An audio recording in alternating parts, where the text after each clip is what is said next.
ओम शांति। आज के बाबा के महावाक्य है 6 सितंबर 2018।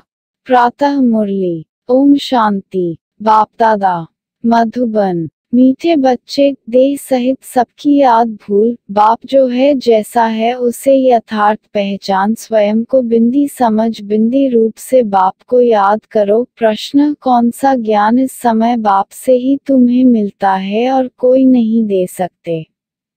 उत्तर: तुम स्त्री पुरुष साथ में रहते, गृहस्थ व्यवहार की संभाल करते पवित्र रहो। यह ज्ञान अभी इसी समय बाप तुम्हें देते हैं और कोई यह ज्ञान दे नहीं सकता।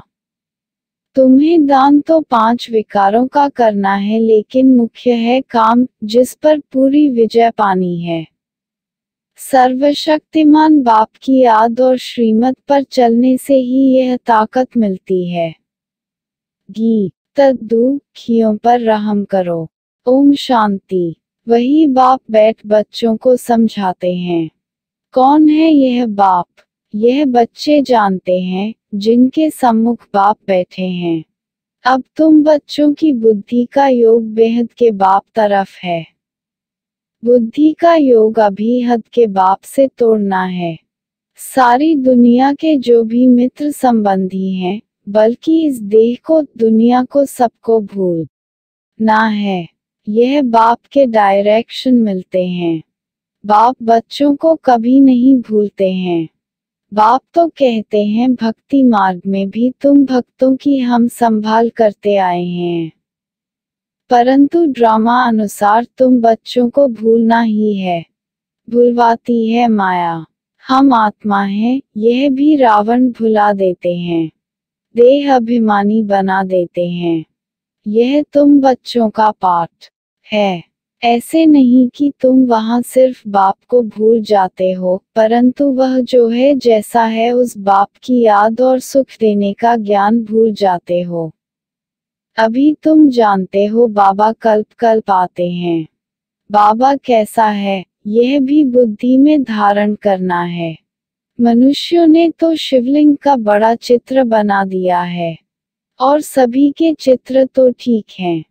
जैसे ब्रह्मा, विष्णु और शंकर का चित्र भी ठीक है, मंदिरों में पूजे जाते हैं, परंतु परमपिता परमात्मा का नाम, रूप, देश, काल जो है, वह भूल जाते हैं। चित्र भी भूल जाते हैं। अभी तुम बच्चों को समझाया जाता है कि आत्मा बिंदी रूप है। स्टॉमिसल बिंदी है, भरिकुटी के बीच में रहती हैं। बच्चे जानते हैं, हम आत्मा हैं। शार र की भ्रकुटी के बीच मुझ आत्मा का स्थान है। यह तो सब मानेंगे, बहुत सूक्ष्म बिंदी जैसी है। यह भी जानते हो परमपिता परमात्मा भी ऐसे बिंदी रूप ही होगा। खुद आकर समझाते हैं मैं भी बिंदी हूँ, परंतु मनुष्यों ने बड़ा रूप ज्योतिर्लिंगम बना दिया है। जैसे बुद्ध का भी बड़ा लंबा चौड़ा रूप बनाते हैं। पांडवों के शरीर भी भक्ति मार्ग में बहुत लंबे बनाते हैं। भक्ति मार्ग में लंबे चित्र होते हैं, ज्ञान मार्ग में छोटी चीज होती है। परमात्मा कहते हैं मैं बिंदी हूँ। कहाँ कहाँ बहुत बड़ा लिंग भी रखते हैं। नहीं तो बिंदी की पूजा कैसे हो सके? पूजा तो जरूर बड़ी चीज की होगी ना। तुमको अभी बिंदी रूप समझाया है। इन बातों को मनुष्य तो समझ न सकें। तुम बच्चों को भी पहले यह समझ नहीं थी। अभी जब परिपक्व अवस्था हुई है तो समझते हो, यह तो यथार्थ बात है। अगर शुरू से लेकर बाबा भी समझाते तो हम समझ नहीं सकते, क्योंकि बिंदी कोई चीज तो है नहीं, हम मानते नहीं। परंपरा से शिवलिंग कहा जाता, यह फिर क्या है? तो बाप समझाते हैं कि वह भी राग है। मैं जो तुम्हारा बाप हूँ, मैं बिंदी हूँ। तुम्हारा भी बिंदी रूप है, परंतु पूजा आदि के लिए बड़ा शिवलिंग बनाते हैं। आत्माओं का रूप भी सालिग्राम बनाते हैं, परंतु ऐसे है नहीं। आत्मा इतनी बड़ी हो नहीं सकती। आत्मा देखने में भी बड़ा मुश्किल आती है। यह समझने की बड़ी यह बातें हैं। आत्मा भी बिंदी रूप है। इस छोटी सी आत्मा में 84 जन्मों का पाठ है। एक सेकंड न मिले दूसरे से।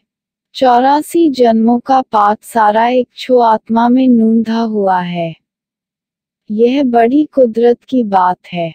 सारा पाठ बिंदी में रहता है। उस नाटक में भी पाठ बजाने वालों की बुद्धि में सारा पाठ रहता है ना। वह है छठा पाठ। यह 84 जन्मों का पाठ भी अच्छी रीति समझना है और फिर समझाने की भी बड़ी युक्ति चाहिए। इतनी छोटी बिंदी है, कितनी छोटी है, कितनी शक्तिवान है। उनको परमपिता परमात्मा कहा जाता है। तुम आत्माएं उनसे योग लगाने से मां सर्वशक्तिमान बनते हो। माया पर जीत पाकर अटल अखंड सुख शांति में राज्य करते हो। कितनी समझने की बातें हैं। यह है पढ़ाई, है भी बहुत सहज। यह बाप ही समझा सकते हैं, कोई मनुष्य नहीं समझा सकते हैं। बरोबर इतनी छोटी चीज परंतु नाम कितना बड़ा रखते हैं, ज्ञान का सागर। तुम कहते हो मनुष्य सृष्टि का बीज रूप चैतन्य है, सत है, अविनाशी है। कहते आते हैं परंतु किसकी बुद्धि में नहीं आता है, वह क्या वस्तु है। गुण तो बहुत अथाह गाते हैं। अभी तुम बच्चे बाप के सम्मुख बैठे हो, जान गए हो। आत्माएं तो सम्मुख ही हैं। सब आत्माएं ब्रदर्स ही हैं। कितनी छोटी छोटी बिंदी है, विचार करो। मूलवतन का हम जो चित्र बनाते हैं उस में बिंदु रूप ही दिखाते हैं। जैसे स्टार्स आकाश तत्व में ऊपर खड़े हैं, वैसे ही महतत्व में भी हम ऐसे स्टार माफिक अपने अपने सेक्शन में खड़े होंगे। झाड़ छोटे छोटे स्टॉर्स का बना हुआ है। वहां से फिर आत्मा आती है, शरीर धारण करती है, पाठ बजाने लिए। कैसे नंबरवार आत्माएं आती हैं, यह सारी बुद्धि चलनी चाहिए। हर एक धर्म का सेक्शन अलग होगा। बाप दृष्टांत दे समझाते हैं। बनैन ट्री का भी मिसाल समझाते हैं। हिंदी बहुत जगह चलती है तो बच्चों को हिंदी भाषा में समझाना पड़ेगा। परमपिता परमात्मा भी हिंदी भाषा में ही समझाते हैं। आजकल जहां तहां इसका प्रचार करते रहते हैं। एक भाषा होना तो मुश्किल है। कई समझते हैं परमपिता परमात्मा तो सब भाषाएं जानते होंगे, परंतु ऐसे तो हो न सके। अथाह अनेकानेक भाषाएं हैं, वह तो सीखनी पड़ती हैं। परमपिता परमात्मा को तो कुछ सीखना नहीं है। उन्होंने कल्प पहले जिस भाषा में समझाया है उसमें ही समझाते हैं। बाकी भाषाएं तो हर एक को पढ़नी होती हैं। बाप को पढ़नी होती हैं क्या? तुम देखते हो शुरू से हिंदी चली है, सब हिंदी सीखते जाते हैं। भारत में हिंदी का प्रचार है।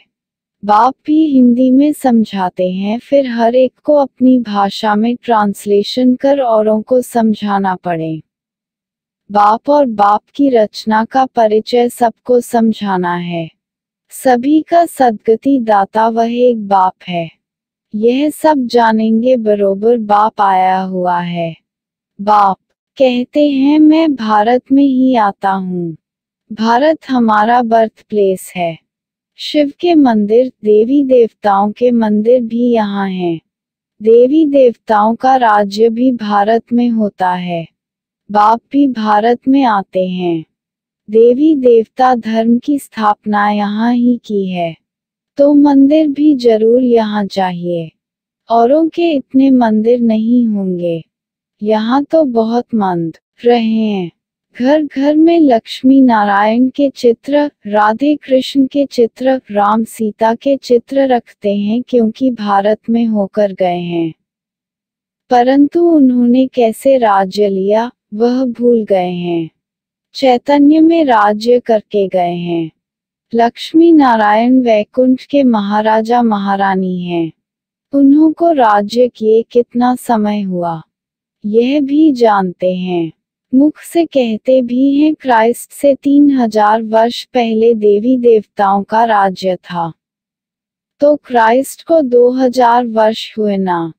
तो जो ऐसे कहते हैं उन्हें उसी बात पर समझाना चाहिए।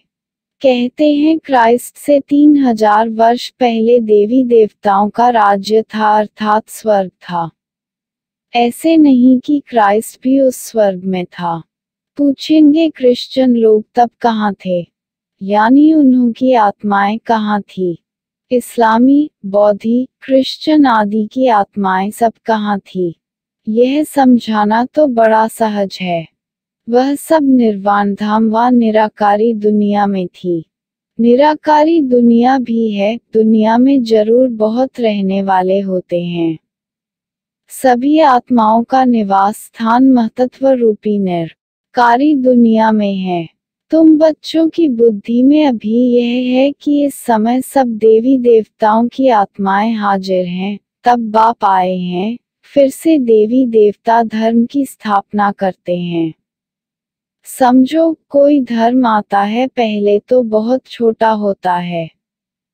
छोटी छोटी शाखाएं निकल जब पूरी होती हैं तब यह तुम्हारा फाउंडेशन भी पूरा होता है।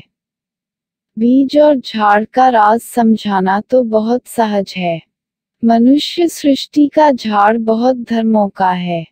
समझते भी हैं फलाना धर्म था तो फलाना धर्म नहीं था। अभी छोटे छोटे धर्म निकलते हैं, आगे तो नहीं थे ना। छोटी छोटी शाखाएं तो अभी निकली हैं। यह तुम बच्चे जानते हो और कोई नहीं जानते। आत्मा और परमात्मा का बिंदी रूप नहीं जानते हैं। अभी बाबा ने तुम बच्चों को आकर समझाया है। तुम कहते हो बाबा हम आपके बच्चे हैं। कल पहले भी आपसे मिले थे, आपके बच्चे बने थे। बच्चे बनते हैं बाप का वसा लेने। बाप कहते हैं तुम हमारे हो, गोया एडेप्ट किया, मुख वंशावली बने। तुम सब एडेप्टेड हो। बाबा भी ब्रह्मा मुख से कहते हैं तुम आत्माएं हमार हो। तुम आत्माएं भी कहती हो बाबा आपने जो ब्रह्मा तन में आकर अपना परिचय दिया है, हम आपके हैं। बाबा कहने से ही वसे की खुशबू आनी चाहिए। बच्चे ही कह सकते। यह है प्रवृत्ति मार्ग। सन्यासियों के शिष्य बनते हैं, वह बाप बच्चे नहीं बनते। वसा बाप से जायदाद का मिलता है। वह तो कहेंगे हमने गुरु किया है। गुर से तो जायदाद का वसा नहीं मिलेगा। वह तो जायदाद को छोड़ जंगल में चले जाते हैं। वह जायदाद दे न सकें।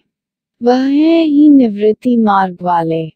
बाप तो जायदाद देते हैं, उनसे कुछ नहीं मिलता। जंगल में जाएंगे तो सन्यासी कहलाएंगे।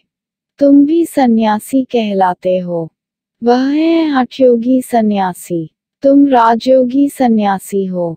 सन्यासी अर्थात 5 विकारों का त्याग करने वाले। सो तो तुम त्याग करते हो और फिर पवित्र दुनिया में चले जाते हो।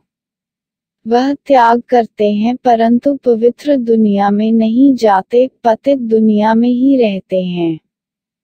तो बाप समझाते हैं आत्मा कितनी छोटी है। इतनी छोटी वस्तु में कितनी ताकत है, अविनाशी भी है। वह बाप इस शरीर द्वारा समझाते हैं, तुम्हारी आत्मा समझती है। बाप कहते हैं मैं आता ही तब हूँ जब कलयुग का अंत है। तमोप्रधान पतित हो जाते हैं। मुझे याद भी तब करेंगे जब संगम होगा, तभी हम आएंगे, तभी विनाश के चिन्ह भी देखने में आएंगे। सो तो बरोबर देखत हो। अभी तुमको समझ मिलती है, वह फिर औरों को देनी है। अभी कलयुग का अंत जरूर है। यादव कौरव पांडव भी हैं। महाभारत लड़ाई भी है। बरोबर उस समय राजयोग भी सीखते थे। पांडवों ने विजय पाई, यादव कौरव विनाश हुए। स्वर्ग में तो एक ही धर्म होता है, अनेक धर्म खलास हो जाते हैं। यह बाप बैठ समझाते हैं। बच्चे जब नते हैं बाबा की इस राजयोग की शिक्षा से हम बरोबर सो देवी देवता पद पाते हैं। तुम पुरुषार्थ करते हो, हम तो नर से नारायण ही बनेंगे। बाप का वारिस जरूर बनेंगे, तख्तनशीन बनेंगे। फिर जितना जो पुरुषार्थ करेंगे उतना पद पाएंगे। पुरुषार्थी छिपे नहीं रहते, वह बड़े मस्त होते हैं। पहले पहले प्रतिज्ञा करते हैं। बाप के जन्म बाद है रक्षाबंधन। बाप को जानते तो पहले प्रतिज्ञा करनी है। बाप कहते हैं काम महाशत्रु है। दान तो पांचों ही विकारों का करना है, परंतु पहले पहले मुख्य काम है, इनसे बड़ा खबरदार रहना है। भल स्त्री भी साथ हो, गृहस्थ व्यवहार में रहते पवित्र रहना मेहनत का काम है। सर्वशक्तिमान बाप को याद करने और उनकी श्रीमत पर चलने से ताकत मिलती है। बाप का फरमान है, साथ में रहते इकट्ठे रहते पवित्र रहना है। आगे तो स्त्री पुरुष इकट्ठे रहने से आग लगती थी। बाप कहते हैं इकट्ठे रहो परंतु आग न लगे। अच्छा, मीठे मीठे सिकीलधे बच्चों प्रति माता पिता बाप दादा का याद प्यार और गुड मॉर्निंग। रूहानी बाप की रूहानी बच्चों को नमस्ते। धारण के लिए मुख्य सार: एक, दिल से बाप को याद कर जायदाद की खुशी में रहना है। पूरा पावन जरूर बनना है। 2, विचार करना है, आत्मा कितनी छोटी है और उसमें कितना अविनाशी पाठ नूंधा हुआ है। बिंदु बन बिंदु बाप की याद में रहना है। वरदान: बिंदु की मात्रा के महत्व को जान बीती को बिंदी लगाने वाले सहजयोगी भाव। सबसे सरल मात्रा बिंदी है। बापदादा सिर्फ बिंदी का हिसाब बताते हैं। स्वयं भी बिंदु रूप बनो, याद भी बिंदु को करो और ड्रामा के हर दृश्य को जानने करने के बाद बिंदु की मात्रा लगा दो। इस बिंदु की मात्रा के महत्व को जान बीती को बिंदी लगा दो, बिंदु बन जाओ तो सहजयोगी बन जाएंगे। वैसे भी अब बिंदी बन घर जाना है। घर में सब बिंदु रूप में रहते जहां संकल्प कर्म संस्कार सब मर्ज हैं। स्लोगन: कर्मयोगी बन कर्म करते भी उपराम स्थिति में रहना, अर्थात उड़ता पंछी बनना। आज की वीडियो में इतना ही। अगर आपको ये वीडियो पसंद आए तो इस वीडियो को लाइक करें, अपने दोस्तों के साथ शेयर करें और अगर आप इसी तरह के और भी वीडियो देखना चाहते हैं तो हमारे YouTube चैनल को सब्सक्राइब कर लीजिए और बेल आइकॉन को दबा दीजिए जिससे आने वाली वीडियो की नोटिफिकेशन आपको सबसे पहले मिल जाएगी। ओम शांति।